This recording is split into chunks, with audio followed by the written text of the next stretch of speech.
just dive right in. Michigan versus TCU. We've been waiting for this game for nearly a month now. Michigan's offense against the TCU defense. Let's just break it down and get it going. It's about the running game. I know a lot of excitement over Michigan's ability to attack down the football field after the Ohio State game. J.J. McCarthy, you unlocked another piece of the offense, and I think that'll be a factor in today's game. Play action shots has to be on the menu when you run the football as effectively as Michigan does. Right.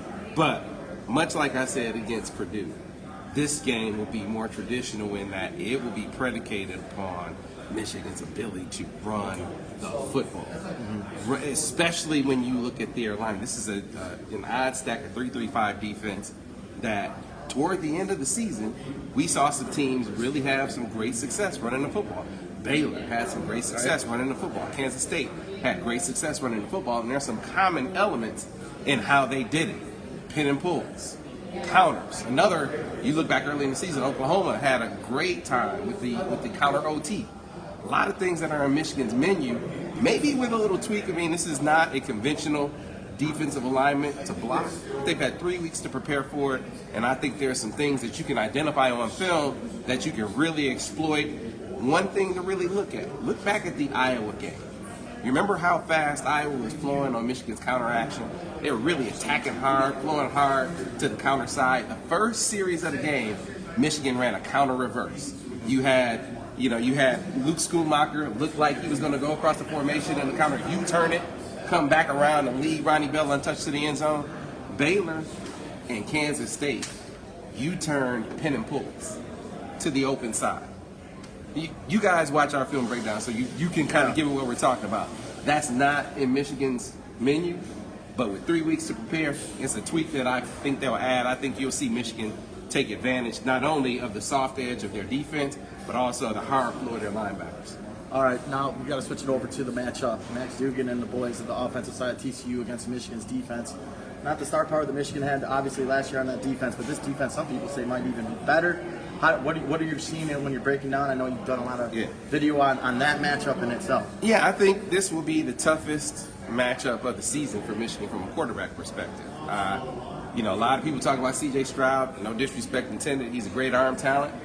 I think Max Duggan is a better ball player. His improvisational ability, his ability to run the football, they're big shot, deep shot offense as well. He's a playmaker, and then you look at the number of games, 7 come from behind victories.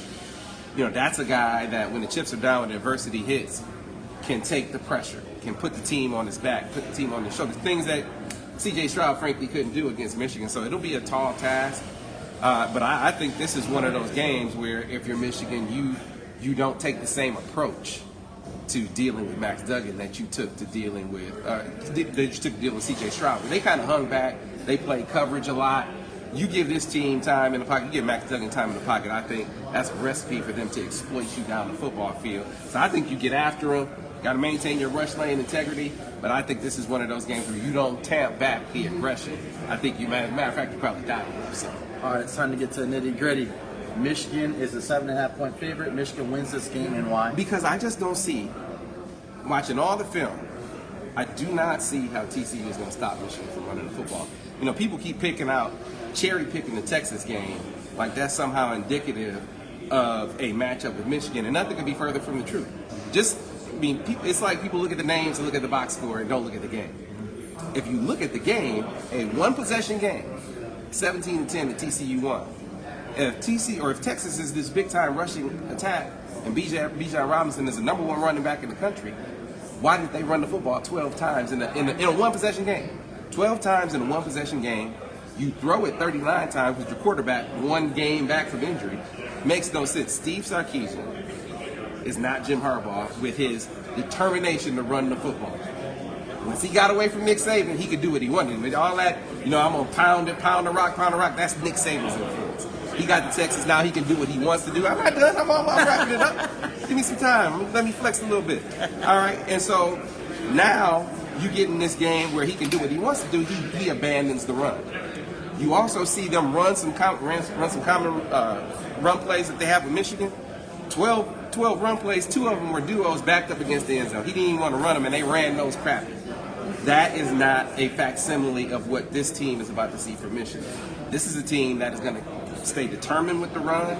They aren't going to abandon it if it gets stopped a time or two. It's going to be like Baylor and Kansas State, where they stay with it. Even when there were minus plays, they kept coming back to the run, and they hit some big plays as a result. And again, with 3 weeks to prepare, and a defense that at times, I mean, there's just no edge on the defense. You can pin their ends, and it's going to be a lot of one-on-one battles with Michigan, with Donovan Edwards and their nickelback. I don't know what they call him, but his name is Millard Bradford. They spill everything outside, flow everything to him, and he's a great player. You don't see him on all Big 12 teams, but he's the guy that will be charged with being the stopper in Michigan's run game today. So can you crack that guy with a wide receiver, or can you beat him one-on-one with Donovan Edwards? That'll be a big key to today's game. But I just don't think they're going to be able to do that enough to slow Michigan down. I got Michigan winning this game on the strength of their rushing attack. Give it to me 37-24. Who's going to win the MVP? I'm going to go with Donovan Edwards. I think I'm right there with you. 34-17, Donovan Edwards will carry the load today for the Michigan offense. So that's going to wrap up our pregame coverage here. Look for all our coverage and more on the MichiganInsider.com.